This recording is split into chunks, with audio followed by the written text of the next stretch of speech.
Hello Forum, welcome to the third episode of the VOtaku newscast. I'm your host Zero once again with your weekly updates on global Vocaloid media and forum updates. Now, I have to be honest, the news have been a bit slow this week. There was nothing really significant I could report on apart from the release of the 5th Miku Append demo, which you can go check out in the description. But luckily today we'll be featuring an exclusive interview with Kodakami-P from ResoNationCollab on their most recent collaborative piece, Beat Beat Tick Tick, featuring Big Al. Let's get started. It's an honor to have you here today. Thank you for participating in this interview. So let's jump right into it. Now that you've released your first collaborative piece, are there more songs like this planned in the future? Well, it really depends on what you mean by like this, but if you're talking about like the scary and dark Vocaloid songs that are really popular recently, then yes, you can definitely expect at least some more like this. I'm not sure how much of our songs are going to end up like this, but we've been throwing around ideas back at the website. One of them is actually an album dedicated to this sort of thing. An album dedicated to fear and insanity, but that's just an idea, and I'm not sure if you can actually expect that in the near future, but you can keep your hopes up. But by way of this type of song, yes, I'm sure you can expect more. It's one of my favorite genres to write for, and I definitely love to listen to it. So if I'm in charge of more music, then you have a far greater chance of hearing more of this minor and dark style music. Great. We'll all be looking forward to those. Now, how long did this collaborative piece take to complete exactly? Yeah, no, actually, Beat Beat Tick Tick took a really long time in comparison to most Vocaloid collaboration projects out there, from my understanding. We actually started the song on January 11th was when the lyrics were first posted on the website. Yeah, it was posted by Rin Grimm as a free verse poem, and I guess I saw that and I'm like, this poem's pretty good, not realizing it's not in meter because I wasn't paying that close of attention. Anyway, no, it's still a really good set of lyrics. Finally, by February 5th, we finished the entire song, which, let's face it, that's a really long time to write all the background music and the vocals and stuff, but the major contributing factor to that was actually pronunciation issues with Big Al, mainly due to the fact that, let's face it, he's a British Vocaloid, and we wanted to go for the American, at least I wanted to go for the American pronunciation, and since I was in charge of the sequencing, that was my call to make. All in all, yeah, we ended on February 5th with the background music and the sequencing of the vocals all together. And the picture, which was happening separately by a different group of collaborators, that took from January 25th to March 26th. Yeah, that's a day over 2 months to get the image done, mainly because of technical issues involving computers falling apart, etc. You know, the things that make the Vocaloid world that much more interesting. But yeah, personal issues were also involved. I'm not going to get into too much detail on that, but, those things can really slow down a project when you're trying to make, things all run smoothly together.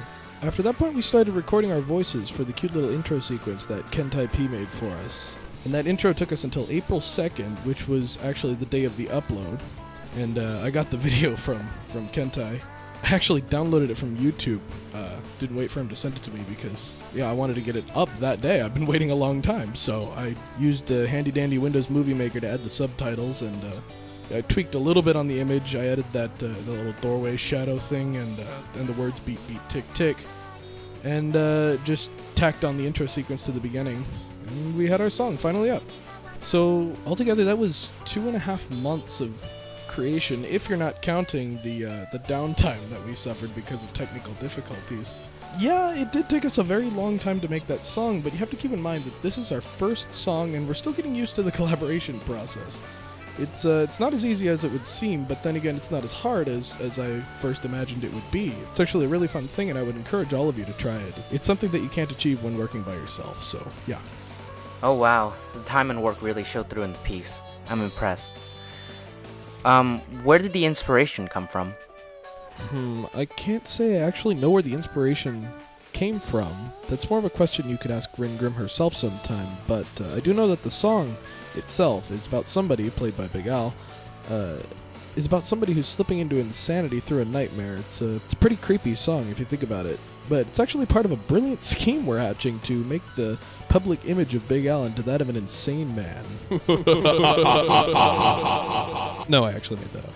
The inspiration for the music itself actually comes from the lyrics, and you can see that in the circumstances of, like, the repetition of the words beat and tick, where I immediately imagined that they would be sung low and separated from each other, and that's pretty much exactly how it turned out in the song. So the lyrics played a major part actually in the music creation process. I see. So who was involved in the making of Beat Beat Tick Tick? You know, just about everyone had input somewhere along the line for this song, which is pretty interesting, and I think that's how a collaboration project should work. It started with Rin Grimm, who on Vocaloid Otaku is actually known as Angelica Morbid with an underscore in between. She posted the lyrics in the form of a free-form poem, like I had mentioned earlier, and I came across it.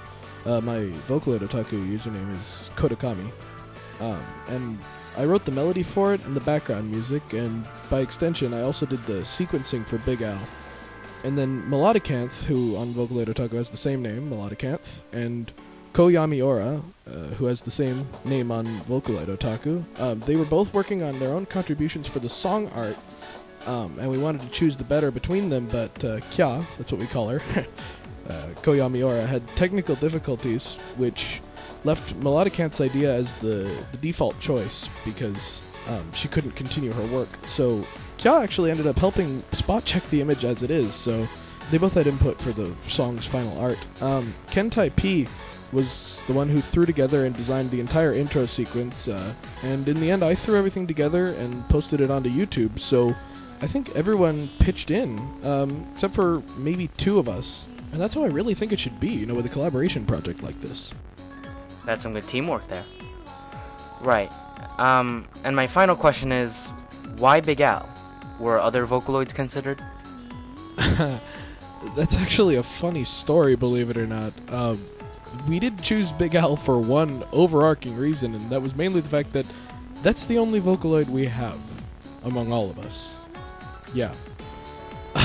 It surprised me too, because when we were finally done writing the lyrics and the background music part, it came time to decide which Vocaloid we wanted to have sing this song. And, posted a topic saying basically, here are the new set of lyrics after I spell checked it and stuff. Who wants to do the sequencing, basically? And I got silence for a while, and I said, so nobody wants to do the sequencing. What kind of Vocaloid characters do we even have to choose from?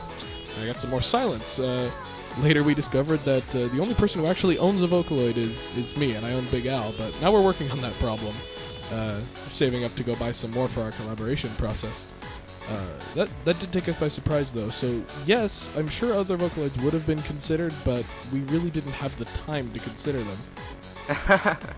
I see. Well, that's interesting. Well, that's it for this interview. Thank you very much for joining me on this episode of VOtaku News. I hope you all go check out Beat Beat Tick Tick by ResoNationCollab and hopefully subscribe to them as well. That's it for this week. I'm your host Zero. Tune in next week for another dose of VOtaku News. Thanks for watching.